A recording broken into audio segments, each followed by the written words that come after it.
अस्सलाम वालेकुम नाज़रीन, मैं हूं शेख रहमत अली। आप देख रहे हैं क्राइम टुडे न्यूज़। नाज़रीन, अल्लू अर्जुन का जो इशू है वो अब थमने का नाम नहीं ले रहा है। अब कांग्रेस पार्टी भी घेराव कर रही है। अब अल्लू अर्जुन को सफाई देना भारी पड़ गया है। अब इसके बाद कांग्रेस पार्टी के कंटेस्टेड एमएलए जनाब सैयद अब्दुल समी अत्तर, इन्होंने मीडिया से बात करते हुए कहा कि अल्लू अर्जुन को जिस तरह से उन्होंने गलती की है, जिस तरह से उनकी लापरवाही हुई है और उसी वजह से केस बुक हुआ है, अब इस पर हुकूमत को दोष देना या पुलिस को दोष देना ये ठीक बात नहीं है। उन्होंने सीधे सीधे तरीके से अल्लू अर्जुन को वार्निंग दी। आइए सुनते और समझने की कोशिश करते हैं इस वीडियो में।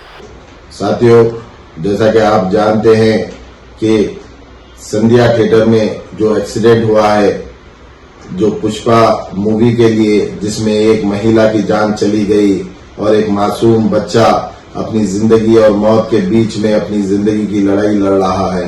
मैं आज अल्लू अर्जुन तुमसे पूछना चाहता हूं, क्या तुमको ये अवाम ने तुमको ये मुकाम नहीं दिया जिस मुकाम की तुम आज अपने आप को तुम समझते हो कि मैं एक बहुत बड़ा एक्टर हूं? तो आज तुमको अवाम की अगर फिक्र होती, वो मासूम जो जान चली गई और जो मासूम बच्चा है, तो तुम फौरी जिस थिएटर में मूवी देख रहे थे वहां पर जाकर तुम उनसे मुलाकात करते, उनकी मिजाज कुर्सी करते।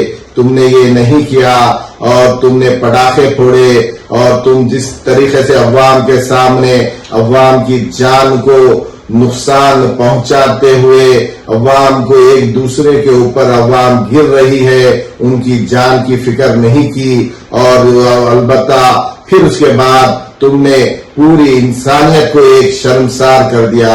आपने देखा कि जिस तरीके से अवाम ने इनको चाहा, इनको आज इस मुकाम पे बिठाया, वही अवाम के ये दुश्मन बन गए।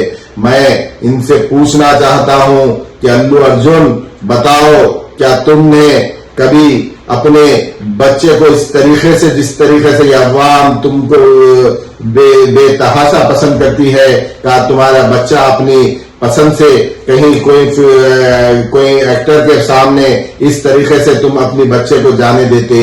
अरे वो बच्चे वो लोग थे जो तुमसे चाह कर तुम्हें पर आए थे, मगर तुम्हारी जिम्मेदारी थी कि तुम उनकी हिफाजत करते और लैंड ऑर्डर को तुम अपने हाथ में नहीं लेते और अपनी सिक्योरिटी के अलावा तुम अवाम की सिक्योरिटी को तरजीह देते, मगर तुमने नहीं किया और साले सेलिब्रिटियों को एक शर्मसार कर दिया। आपने देखा कि आप जिस तरीके से प्रेस मीट की और प्रेस मीट कर कर आपने अपने आप को, अल्लू अर्जुन ये फिल्म नहीं है, ये कोई फिल्म की स्क्रिप्ट नहीं है।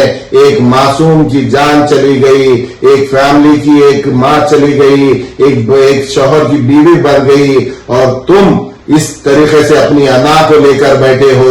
अरे तुम मुंह बंद करके बैठो तो तुमको समझ में आएगा। तुमको इतनी समझ नहीं कि किसी की जान के ऊपर अगर तुम पैसा भी कमा लोगे, अगर तुम किसी की जान के साथ खेलकर तुम अपनी शोहरत भी बना लोगे, तो क्या फायदा कि किसी मासूम का घर उजाड़ कर तुम अपनी शोहरत पे पहुंचोगे? तुमको ये चीज समझनी होगी, मगर तुम बेशर्मी के साथ अवाम के सामने आकर और अवाम को गुमराह करने के लिए तुम अपनी गलती को मानने के बजाय बल्कि अपनी गलती को छुपाने की कोशिश करते हुए प्रेस मीट कर कर तुम गलत वो कर रहे हो। हर वक्त ये कहा जाता है कि सीएम साहब, अरे गलती तुम करे, सीएम साहब की कहाँ गलती थी? अरे सीएम साहब को अपने काम करने के लिए बहुत पड़ा है। आज रेवंत रेड्डी साहब जिस तरीके से अवाम की सहूलतें कर रहे हैं और जो अवाम के लीडर हैं और अवाम की मदद के लिए आगे आ रहे हैं, तुमको अपनी दुश्मनी नजर आ रही है। इसमें कहाँ दुश्मनी है बताओ? आप बताओ, क्या गलती तुमसे हुई या किससे हुई? तुम अपनी गलती को, एक केस जब बुक होता है तो वो सीधे केस इसीलिए बुक होता है कि जब आप लैंड ऑर्डर में कुछ गलत हो गया, कोई भी वो हो गया, तो ऑर्गेनाइजेशन के ऊपर और जो वहां पर आए हैं चीफ गेस्ट, उनके ऊपर केस बुक होता है। उसी तरीके से केस बुक हुआ, उसके ऊपर आप ये कह रहे हैं कि नहीं, ये पुरानी दुश्मनी, ये गुमराह करने वाले, ये बातें मत करो, शर्म करो। अगर इस तरीके से अगर तुम अवाम की जानों के ऊपर खेलकर अपनी गलती को छुपाने की कोशिश करोगे और आप इसको पर्सनल लेके जाओगे, ये बिल्कुल गलत है। और तुम इससे फौरी माफी चाहो और अवाम से फिर एक बार प्रेस मीट कर तुम सीएम रेवंत रेड्डी से और तमाम पुलिस के अहदेदारों से माफी चाहिए कि मेरे से गलती हो गई, कि मैंने ऐसे जज्बात में काम कर दिया। और अपने जज्बात को कंट्रोल रखो, ये फिल्म नहीं होती, ये एक रियल जिंदगी है। अल्लू अर्जुन, आप इसको जहन में रखकर काम करिए। जय हिंद।